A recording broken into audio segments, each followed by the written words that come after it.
Astaga. Tak pacu. Nanti bilangnya nama orang itu ya.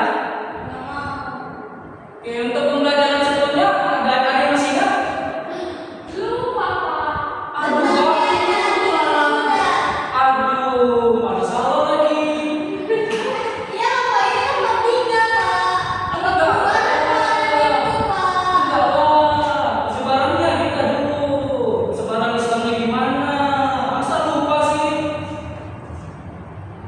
Oke, di sini mungkin kita lupa ya. Untuk diganti, minggu lalu kita mempelajari penyebaran agama Islam yang dimana penyebarannya itu ada dari perdagangan, dakwah, pendidikan, dan lain sebagainya. Sekarang kita masuk tentang pelajaran-pelajaran Islam yang ada di Indonesia. Yang pertama itu adalah Samudra Pasar. Baik, untuk sebelum memasuki materi, ada pun tujuan pembelajaran kita pada hari ini yaitu yang pertama, siswa dapat mampu mengenali kerajaan-kerajaan Islam yang ada di Indonesia. Yang kedua, siswa dapat mampu mengetahui sistem kerajaan yang ada di Indonesia, terutama di kerajaan Samudra Pasar tersebut. Ayo, Pak. Untuk selanjutnya kita masuk ke materi yang dimana Samudra Pasar. Oke, adapun nama Samudra Pasai diambil dari kata samudra dan pasai yang dimana pasai adalah nama sungai yang ada di Lok Sumawe dekat Aceh. Baru apa? Yang titik itu ya, Pak. Ya, yang titik sini betul sekali Nadifa. Oke, baru lanjut untuk sama perintisnya yaitu didirikan oleh Maulid Situ atau yang bergelar Sultan Mengku Saleh. Itu ya, Pak, orangnya. Iya betul. Oh. Lanjut untuk bukti sejarahnya yaitu ada makamnya atau misalnya nih dapat dilihat di sini pada tanggal dan diukiran itu pada tanggal tulisan 1297 bertepat kematiannya. Oke, baru lanjut. Kejayaannya itu Pak. Ada yang tahu masa kejayaannya dia ngapain? Mereka berdagang di Selat Malaka. Untuk apa dia? Berdagang apa dia? Oh iya betul betul juga biar dapat duit, dapat kekayaan, tapi dia memperjualkan barang tersebut ya Nadifa ya. Oke,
Nah, sekian dari materi kita dan terima kasih.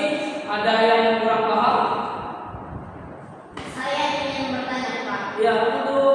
Karena kan Samudra Pasai ini kan termasuk kerajaan yang paling pertama dan terbesar kan. Nah, itu masih ada nggak Pak sampai sekarang peninggalannya itu dan atau bisa dikunjungi tempatnya? Untuk dikunjungi tempatnya ya tadi ini. Cuma untuk makamnya masih di sana, sama yang tempat perhiasannya atau rumah adatnya dan ini pun biasanya juga. Oke, nah, kalau udah paham, untuk kesimpulannya ada yang udah bisa lah kita menjelaskan. Ya, siapa yang mau membuat kesimpulan? Menurut tapi Papa. Ayo. Tapi udah paham. Iya. Gimana? Mereka dua ini juga Pak. Ya, apa tuh? Ini kan apa ya menurut saya ya. Ya Pak, silakan. Mau sebesar apapun kerajaannya, tapi kalau misalnya dengan keturunannya itu nggak mengalah, nanti alhasil akan ada perang saudara dan juga kerajaan besar itu akan runtuh. Iya, betul sekali.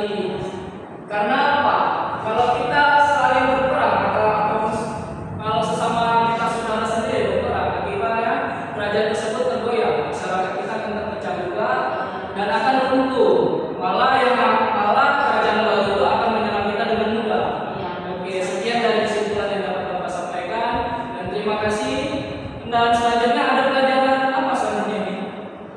Sosiologi Pak. Sosiologi, sosiologi, ya. Tapi masih ada waktu Pak. Kita tak ada game. Ada untuk game, bolehlah kita main game dulu ya. Gamenya mudah. Kalian mengingat ya coba itu nomor 1, 2, 3, paham ya? 1, 2, 3, ingat ya? Oke, konsepnya gini. Kalau dibilang nomor 1, yang naik nomor 1. Nanti begitu sebaliknya nomor 2, begitu dia naik jangan nomor kalian yang ini. Yang dibilang nomor kawannya. Oke. Paham? Ayo kita mulai. Bapak yang mulai ya. Kita itu ya nomor 3. Nomor berapa? Lanjut. Dua. Dua. Satu. Dua. Satu. Dua. Tiga. Dua. Oke. Semangat ya. Terima kasih. Dadah. Makasih Bapak materinya hari ini. Ya makasih.